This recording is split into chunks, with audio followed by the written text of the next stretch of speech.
स्वागत है आप सभी का स्टडी डे यूट्यूब चैनल पर। आज का टॉपिक है रेस्पिरेशन। क्लास 10th की एनसीईआरटी में एक टॉपिक है रेस्पिरेशन। तो आज की वीडियो में हम लोग जानेंगे कि difference between respiration and breathing, दूसरा what happen during respiration in our body, and तीसरा type of respiration, fourth taking place of respiration, and last में हम लोग जानेंगे some important fact of respiration. अमूमन जब मैं पढ़ाता हूँ बच्चों को तो मैं पूछता हूँ कि व्हाट इज़ रेस्पिरेशन, तो बड़े जल्दी ही जवाब देते हैं कि inhale of oxygen and exhale of carbon dioxide, it called respiration, but it is not true. Breathing is a physical process and respiration is a chemical process. Breathing only inhale of oxygen and exhale of carbon dioxide through nasal cavity, but respiration is complete in our body in cell. तो आज हम लोग पूरा detail से समझेंगे respiration को। आप video पे बने रहिए और बहुत कम समय में ही आपको रेस्पिरेशन अच्छे से समझा भी देंगे। और क्लास 10th में यदि आप हैं तो ये टॉपिक समझ लीजिए, और यदि आप कभी कंपटीशन की तैयारी कर रहे हैं तो उसमें भी रेस्पिरेशन से बहुत सारे क्वेश्चन आते हैं। तो आइए, तो हम लोगों ने डिफरेंस बिटवीन रेस्पिरेशन और ब्रीथिंग समझ लिया है। अब दूसरी बात करते हैं, what happen during respiration in our body. क्या होता है हमारे शरीर में रेस्पिरेशन के दौरान। तो देखिए, आप जब कभी भी खाना खाते हैं तो आपको ऐसा लगता है कि खाना खाते ही जैसे डाइजेशन हुआ और हमें एनर्जी मिल गई, लेकिन ये गलत है। डाइजेशन का मतलब होता है कि जो फूड के पार्टिकल्स हैं उनको ब्रेक डाउन करना इन स्मॉलर पार्टिकल्स, इसे ही केवल कहते हैं डाइजेशन।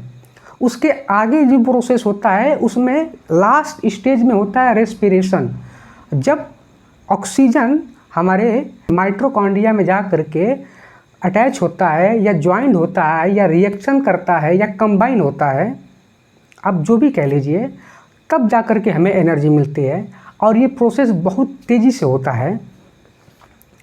तो टाइप ऑफ रेस्पिरेशन, अब अगर मैं ये कहूँ कि रेस्पिरेशन करने के लिए ऑक्सीजन की ज़रूरत होती है तो ये भी पूर्ण रूप से सही नहीं है, क्योंकि रेस्पिरेशन दो तरीके के होते हैं। एक होता है एरोबिक रेस्पिरेशन, दूसरा होता है एनारोबिक रेस्पिरेशन।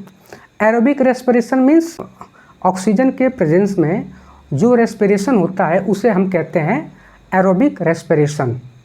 लेकिन अगर ऑक्सीजन के अब्सेंस में या ऑक्सीजन लैक ऑफ ऑक्सीजन में जब रेस्पिरेशन होता है तो उसे हम कहते हैं एनारोबिक रेस्पिरेशन। अब क्या होता है, किस में एरोबिक रेस्पिरेशन होता है, किस में एनारोबिक रेस्पिरेशन होता है, इसे हम लोग आगे जानेंगे। तो सबसे पहले हम लोग, आपको ये चार्ट दिख रहा होगा जिसमें ग्लूकोज में हम सभी को पता होता है कि 6 कार्बन मॉलिक्यूल्स होते हैं। और जैसे ही साइटोप्लाज्म में जाता है, ये प्रोसेस साइटोप्लाज्म में होता है, तो वो पाइरूवेट में टूट जाता है। पाइरूवेट यानी कार्बन के 3 मॉलिक्यूल्स एनर्जी में बदल जाते हैं और पाइरूवेट बनाते हैं। इस पाइरूवेट का जो प्रोसेस होता है वो 3 अलग अलग चरण में होता है। पहले हम लोग समझते हैं अब्सेंस ऑफ ऑक्सीजन में जो रेस्पिरेशन होता है। तो इसके लिए ऐसे आप समझिए कि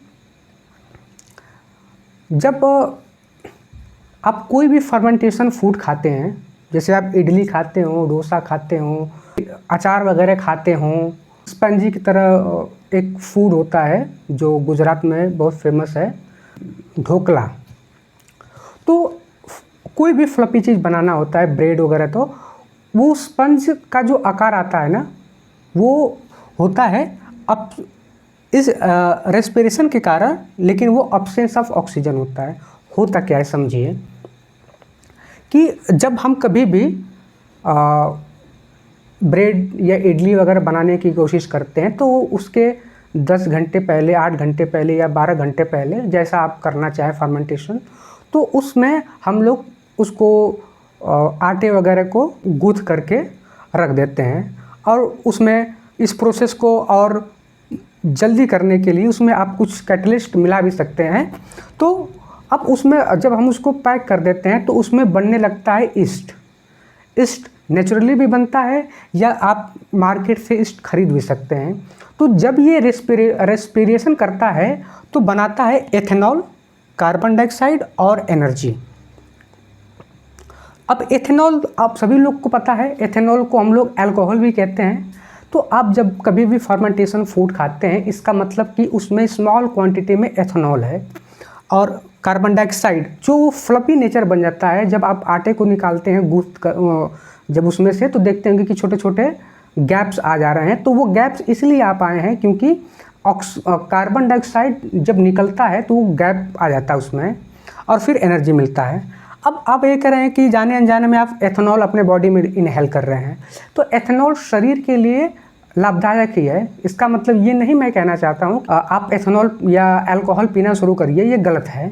तो ये एथेनॉल हमारे बॉडी में जब जाता है ना, तो अगर कोई भी पर्सन जो हार्ड वर्कर है, जो बहुत ज़्यादा फिजिकली वर्क करते हैं, तो उनके बॉडी में एथेनॉल की मात्रा जानी बहुत ज़रूरी है। इसको हम लोग आगे समझेंगे, जो मस्कुलर रेस्पिरेशन होता है उसमें। तो आइए आप आगे ही समझते हैं। दूसरा टाइप होता है लैक ऑफ ऑक्सीजन। ये हमारे बॉडी के मसल्स में होता है। बॉडी के मसल्स में कैसे होता है? क्रैम्प्स आ गए, पहले दिन गए फिजिकल वर्क किए, तो आप देखते हैं कि आपके पूरे बॉडी में क्या होता है, क्रैम्प्स आने लगते हैं। इसका मतलब है कि जो रेस्पिरेशन होना चाहिए था आपके मसल्स में, वहाँ तक ऑक्सीजन पहुँच नहीं पा रहा है, और ऑक्सीजन की कमी होने के कारण वहाँ पर जो रेस्पिरेशन हो रहा है उससे हमारे बॉडी में बन जाता है लैक्टिक एसिड और एनर्जी। लैक्टिक एसिड को ही ख़त्म करता है ये एथेनॉल। तो स्मॉल क्वांटिटी में अगर एथेनॉल वो लेते हैं तो उनके बॉडी में, उनके मसल्स में जो लैक्टिक एसिड जमा हो रहा है वो क्या होता है, ख़त्म हो जाता है। अगर वो इसका सेवन नहीं करेंगे तो होता ये रहेगा कि मसल्स में ये लैक्टिक एसिड बनता रहेगा और धीरे धीरे उनकी वर्क एफिशिएंसी कम होती जाएगी। अब तीसरा होता है जो हमारे बॉडी के सेल के माइटोकॉन्ड्रिया में होता है। आप जानते हैं कि माइटोकॉन्ड्रिया को पावर ऑफ सेल कहा गया है। तो इसमें जब होता है तो कार्बन डाइऑक्साइड, H2O और एनर्जी, यानी कंप्लीट रेस्पिरेशन यहीं पर होता है। तो माइटोकॉन्ड्रिया को पावर हाउस ऑफ सेल कहते हैं, और इसी से बनता है ATP, एडिनो डाई फॉस्फेट। जब फिर एक और फॉस्फेट बनता है तो ATP बनता है, यानी एडिनो ट्राई फॉस्फेट, और इसे एनर्जी करेंसी भी कहते हैं। ये जो सम इम्पोर्टेंट फैक्ट था रेस्पिरेशन से संबंधित वो हम लोगों ने डिस्कस कर लिया है। अब एक चीज़ और समझते हैं। हम सभी को पता है कि ये कार्बन डाइऑक्साइड जब बनेगा तो ये हमारे शरीर में रहने योग्य नहीं है। अगर इसकी मात्रा बढ़ती है तो फिर ब्रेन सही तरीके से काम नहीं कर पाता है, क्योंकि ऑक्सीजन से ही हमारा ब्रेन सही तरीके से काम करता है। तो इसको बाहर निकालना भी पड़ेगा। तो हमारे लंग्स में एक जगह होता है जिसको हम लोग एल्वियोली बोलते हैं। वो वही प्लेस है जहाँ पर डिफ्यूजन प्रोसेस होता है। डिफ्यूजन प्रोसेस होने का मतलब ये है कि जिसकी मात्रा शरीर के अंदर ज़्यादा होगी उसको बाहर किया जाएगा, और जिसकी कमी होगी उसको अंदर किया जाएगा। तो एल्वियोली में कार्बन डाइऑक्साइड की मात्रा जब ज़्यादा बढ़ जाती है तो वो बाहर निकल जाता है, और क्योंकि ऑक्सीजन कम होता है तो वो अंदर हो जाता है। तो यहीं पर एक्सचेंज ऑफ गैसेस, मतलब ये प्रोसेस जो होता है वो यहीं पर कंप्लीट होता है। हमारे बॉडी में जो हीमोग्लोबिन होता है, ये कितना वरदान है प्रकृति ने दिया है। तो आप ऑक्सीजन अपने बॉडी में इनहेल कर रहे हैं, पता है आपको 3 साल लग जाते हैं आपके पैर तक पहुंचने में।